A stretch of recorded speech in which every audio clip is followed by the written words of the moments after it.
Salut les copains. Aujourd'hui là, il fait un beau temps, enfin fait un beau temps un petit peu mitigé, mais quand même, le soleil est de retour. Alors j'espère que votre déconfinement se passe bien. Et petite vidéo là du coup aujourd'hui pour traiter une question que je reçois très souvent. Comment tu fais pour les carottes? Alors pour les carottes, vous voyez, voilà comment je fais pour les carottes. Hop, voilà, c'est quelque chose qu'il faut bien éclaircir. Vous voyez, vous laissez une carotte tous les 2-3 cm, 3-4 cm. Donc le premier jour elles sont un petit peu couchées comme ça. Puis après elles se redressent sans problème. Vous voyez, c'est quelque chose qu'il faut éclaircir. Vous voyez par exemple là c'est pas terrible. Alors hop, on enlève la carotte. Elles aiment pas trop leur voisinage, donc c'est quelque chose qu'il faut vraiment éclaircir, quoi. Il faut pas hésiter. Il vaut mieux en récolter. On a l'impression qu'en éclaircissant on va récolter moins, mais en fait on en récolte plus parce que la quantité est plus importante, hein. La récolte est plus généreuse. Vous voyez là j'ai pas encore éclairci. Voilà ce que ça donne, c'est un petit peu trop dense, donc il faut venir et enlever. Donc tout se passe au semis, quoi. C'est surtout au niveau du semis qu'il faut y aller très cool, très soft. Là, on va aller voir un autre carré de carottes que j'ai fait là. Juste à côté. Donc là les 5 glaçons passés, on va commencer à entamer bien comme il faut les plantations, hein. C'est parti, hein. Donc on va commencer à gratter de partout, on va commencer à mettre des couverts. Après la chaleur va arriver d'un coup, il faut acclimater petit à petit, hein. Donc moi je vais pas en plein soleil arriver et poser de suite la paille. Ça va être quelque chose qui va être fait petit à petit. Ça n'a pas été encore éclairci, donc pour vous montrer à quel point je sème pas vraiment dense, quoi. J'essaye de clairsemer au maximum. Comme ça le travail ensuite pour éclaircir est beaucoup plus facile, quoi, parce que sinon on y passe un temps fou. Vous voyez là par exemple. Voilà, on vient et on tire les carottes. On peut aussi tenter de les repiquer. Dans ce cas-là, il faut les choper avec l'ensemble complet de la racine, vous voyez, comme ça. Si vous l'attrapez comme ça, vous faites un bon trou, vous le mettez dedans et très souvent ça repart, hein. Donc moi ça m'est arrivé plein de fois de repiquer de la carotte, mais il faut vraiment que ce soit quelque chose de bien humide, quitte à arroser juste derrière. Et vous voyez, on a énormément de pousses spontanées de tomates de l'année dernière, quoi. C'est un peu comme les pommes de terre. Ça fait partie des jardins qui peuvent être renouvelés de façon plus ou moins perpétuelle, quoi. Ça se refait tout seul. Que ce soit pour des pommes de terre, que ce soit des tomates. On peut aussi voir, j'ai vu des poivrons. Enfin, j'ai vu pas mal de légumes. Donc soit on a beaucoup de temps et puis du coup on refait soi-même tous les ans ses propres semis avec ses rangs et ses choses comme ça, bien clair et tout. Donc du coup on enlève tout. Ou soit on fait une première saison bien généreuse et puis ensuite on regarde ce qui pousse dans le jardin si on a beaucoup moins de temps, hein.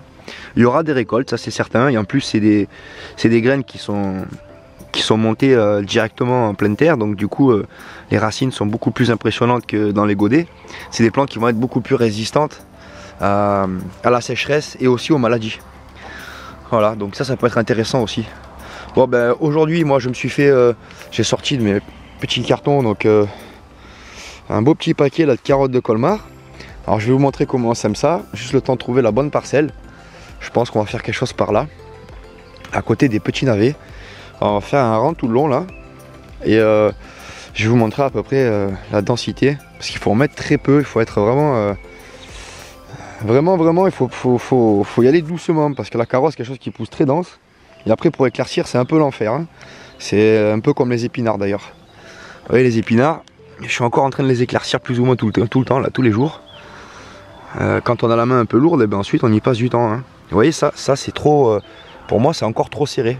L'idéal c'est vraiment, voilà. Vous voyez l'espace qu'il y a entre les deux là, entre les trois même. Ça c'est pas mal, ça va permettre d'avoir une belle petite carotte au bout, quoi. Voilà, donc il faut y passer du temps. Il n'y a pas de secret pour la carotte, c'est comme ça, il faut, et comme plein d'autres légumes d'ailleurs, racines, hein, que ce soit du navet par exemple. Voilà le navet, je vais vous le montrer. Alors là il me semble que c'est soit du navet soit du radis. J'ai fait du navet quelque part, ou peut-être qu'il est là-bas, mais bon c'est pareil. Voilà, c'est du radis là, vous voyez, c'est du radis. Ouais, j'avais mis petites étiquettes, mais avec la tempête, les étiquettes elles se sont barrées, donc bon, en même temps, hein, ça se voit après ce que c'est, il n'y a pas de souci. Voilà, là je suis passé déjà une première fois à faire un premier petit éclaircissement là. Oui, mais c'est pas encore tout à fait ça, donc ça voilà, ça c'est du navet. Et là maintenant il faut continuer à éclaircir. Donc je le fais en 2 passes pour les navets, pour voir lesquels sont les plus beaux. Vous voyez, ceux-là sont tout petits. Hop, j'éclaircis, je garde le gros qui est là. Alors que les carottes, c'est plus ou moins toujours la même taille, hein. Elles poussent à peu près toutes pareilles. Tandis que les navets et les radis, on voit tout de suite ce qui va être beaucoup plus petit. Vous voyez, là c'est tout petit. Ça, bon, ben, il est tout seul, je l'enlève pas, mais s'il était à côté d'autres, je l'aurais enlevé sans souci, quoi. Par exemple, celui-là est beaucoup plus petit. Hop, je garde les gros, quoi. Ça, y a pas de problème. Voilà. Là aussi, on peut tenter de faire des repiquages, hein. Donc, on y va, on prend un petit bout de bois ou quoi, on le lève tout doucement. Il faut pas entendre le clac. Tac. Vous voyez, hein. Là, c'est pas bon, il manque une bonne partie des racines. Il va y avoir du mal à repartir. Les feuilles vont un petit peu faire la gueule, quoi. Donc après, on peut y repiquer à côté, quoi. Voilà, bon ben c'est parti pour ce semi-carotte, hein. On va voir comment ça se passe. Donc moi je vais passer un coup de griffe pour éclaircir un peu et mettre bien droit. C'est plus facile, hein. Je vais faire une petite rigole et je vais vous montrer mon astuce après pour faire en sorte qu'elle sorte bien, quoi. Ah ben c'est parti. Bon voilà, hein, j'ai choisi ma zone où j'allais implanter mes carottes. Donc ça sera le long du couloir que je vais pas tarder à pailler d'ailleurs. Et l'idéal, je vous ai déjà parlé plusieurs fois dans la vidéo, pour la carotte, c'est de faire des associations de culture. Avec du poireau par exemple, pour chasser la mouche, etc. Bon là, ça va être à côté de l'ail.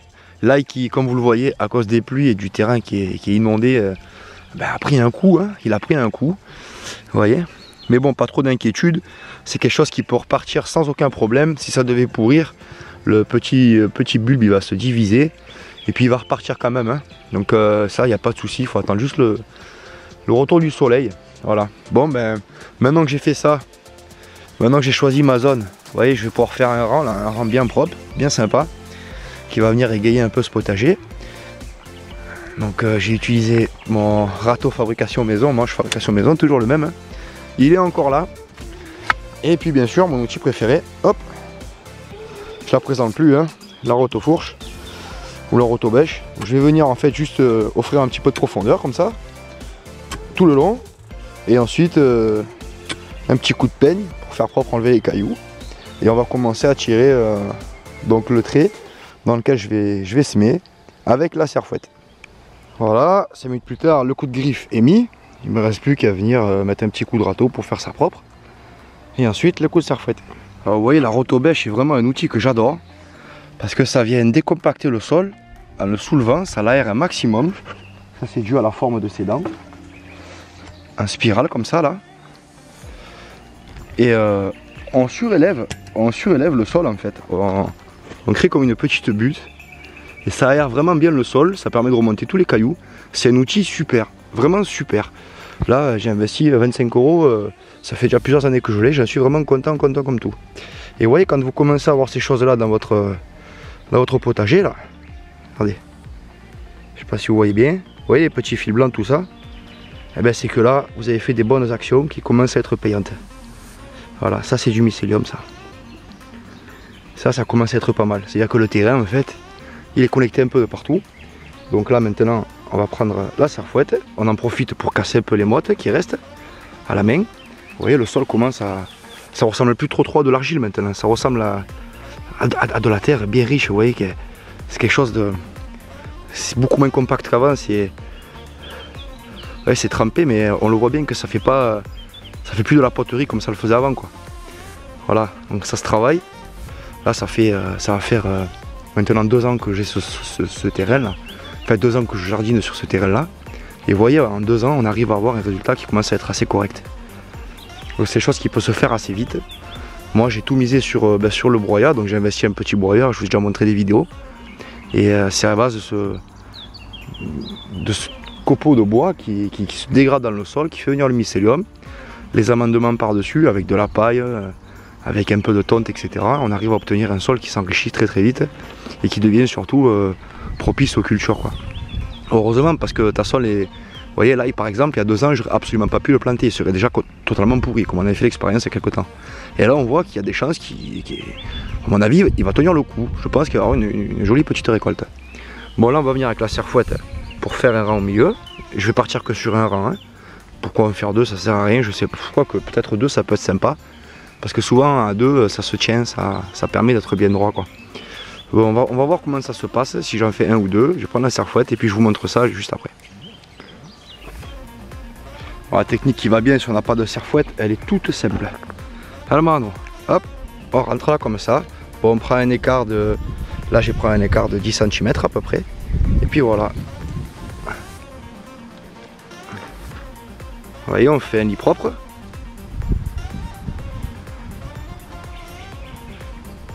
Voilà, tout simplement. Si on n'a pas la serre-fouette, on peut faire comme ça. Et ça donne un résultat qui est aussi bien, voire même peut-être même mieux qu'avec la serre-fouette. Parce qu'en plus de ça, on est au contact à la terre. La terre qui comporte des millions et des millions d'organismes vivants par gramme, par grain quoi. Donc ça permet de stimuler les défenses immunitaires du corps. Voilà, au contact, c'est une bonne chose. Moi j'aime bien, ouais, j'ai toujours les mains pleines de boue, je bosse pas avec des gants. Bon ben je vais faire ces deux ouvertures et puis je vais vous montrer ma technique là pour faire ce semis. Nous voilà avec nos 7 mètres de rang par 2, ce qui fait 14 mètres. On va prendre les petites carottes. J'ai posé l'appareil une seconde. Hop.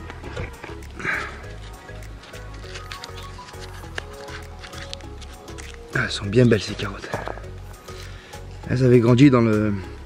Pour ceux qui ont suivi la vidéo, dans les bottes de paille, dans les carrés en bottes de paille. Voilà, une petite pincée. Il n'y a pas besoin d'y aller plus. Et puis on va y aller vraiment soft.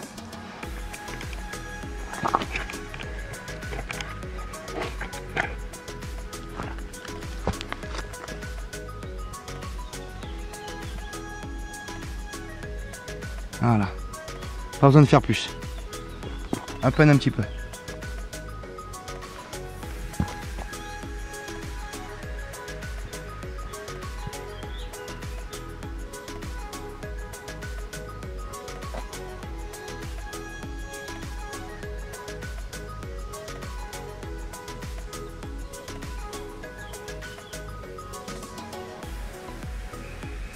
Alors ce que je fais, c'est que je les roule. En même temps que je veux les lâcher, je les roule. Comme ça, je contrôle pas graine à graine, mais je sens bien le débit. C'est une question d'habitude. Ça évite de faire des trous dans vos semis.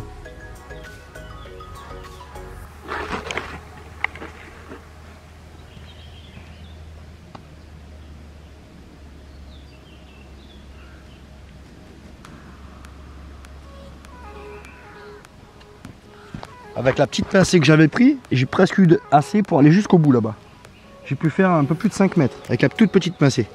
C'est pour vous dire qu'il faut y aller tranquille. Allez, une autre petite pincée. Je vais essayer de faire les deux en même temps.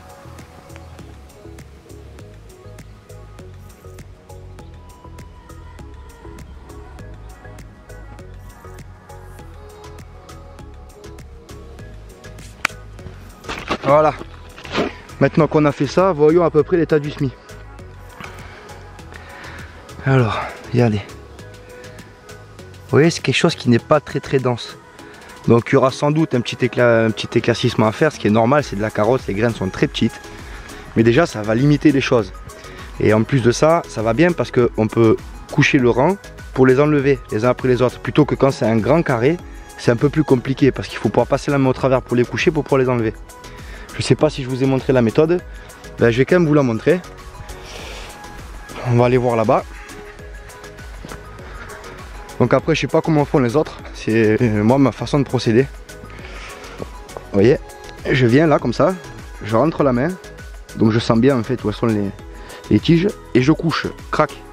Et quand je couche, je vois bien ce qui se passe au pied. Vous voyez là par exemple, ça va pas. Celle-là est bien belle.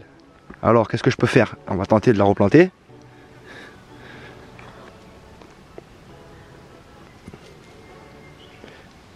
Voilà, je tente de la repiquer. Donc c'est pas un truc qui marche à tous les coups. Mais j'ai déjà eu pas mal de réussites, hein, notamment l'année dernière dans les bottes de paille, vous avez pu le voir. Mais bon, elle monte en graines aussi. Alors là par exemple, vous voyez, c'est super dense. Comment je fais? Je mets la main au milieu, je fouille un peu, je secoue comme ça, hop, pour que ça se démêle. Je couche, et là tout de suite on voit ce qui se passe. On voit bien que ça va pas. Là ça va pas, ça va pas. voyez, ça va super vite.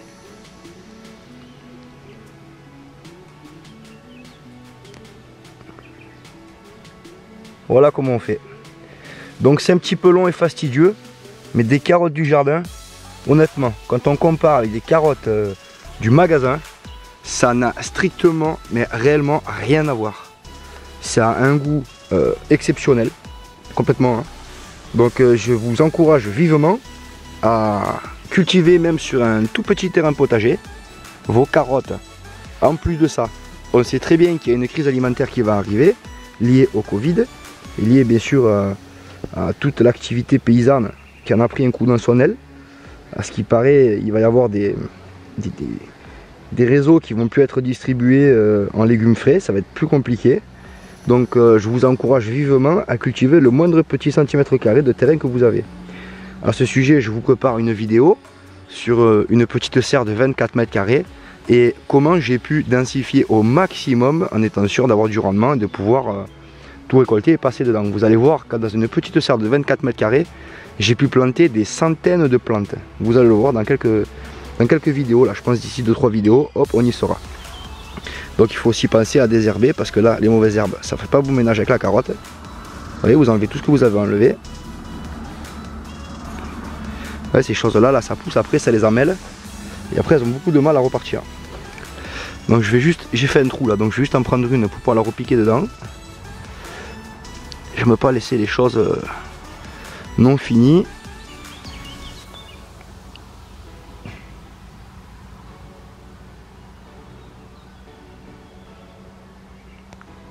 Ah, voilà, une belle carotte dans le trou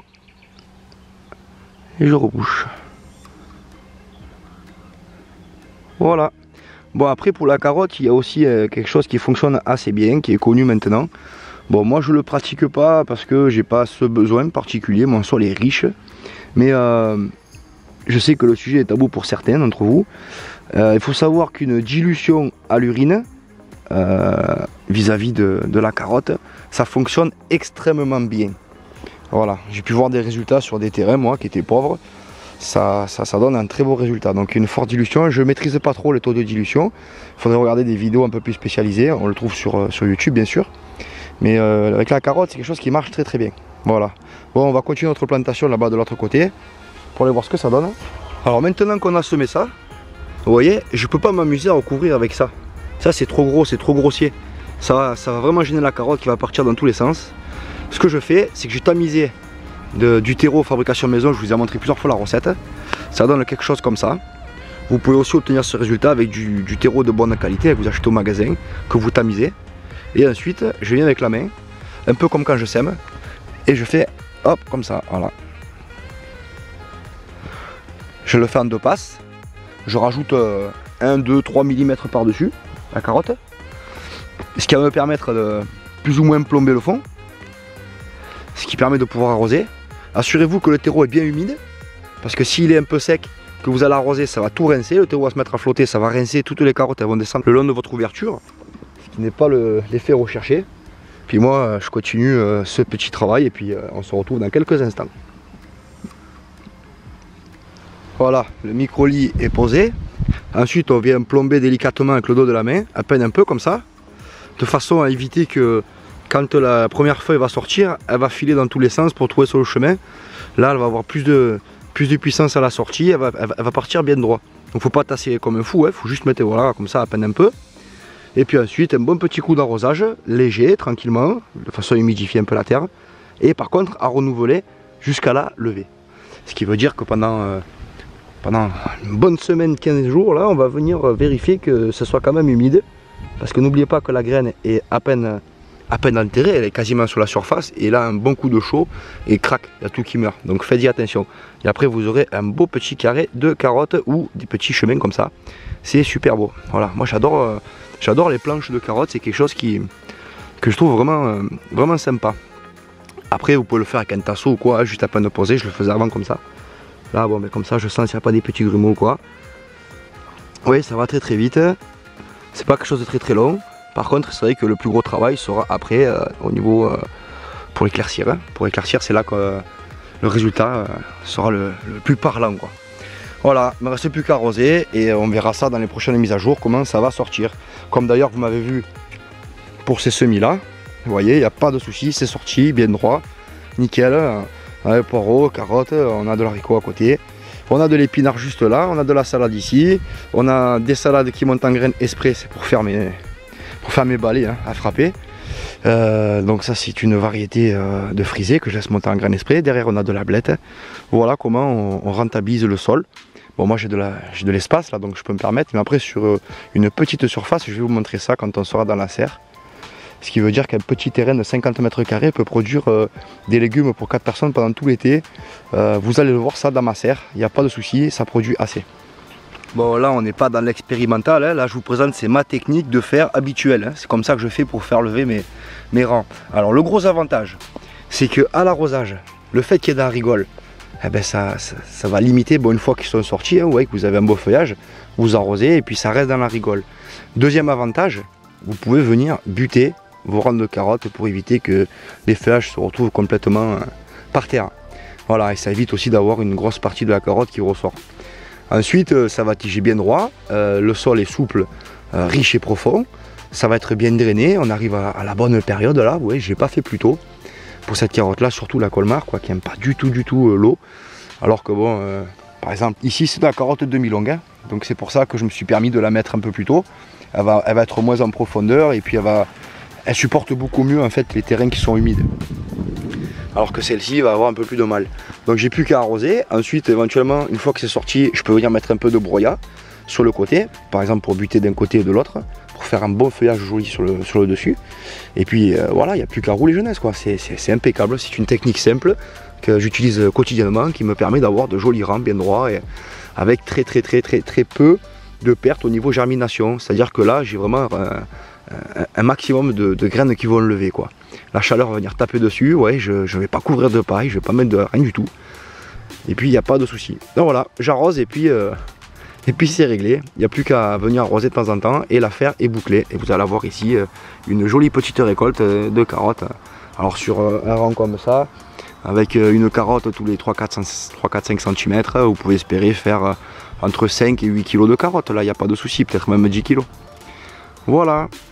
Allez, bah écoutez, n'oubliez pas de cliquer sur le petit onglet là pour vous abonner si vous ne l'avez pas déjà fait, de cliquer sur la cloche pour avoir les dernières mises à jour.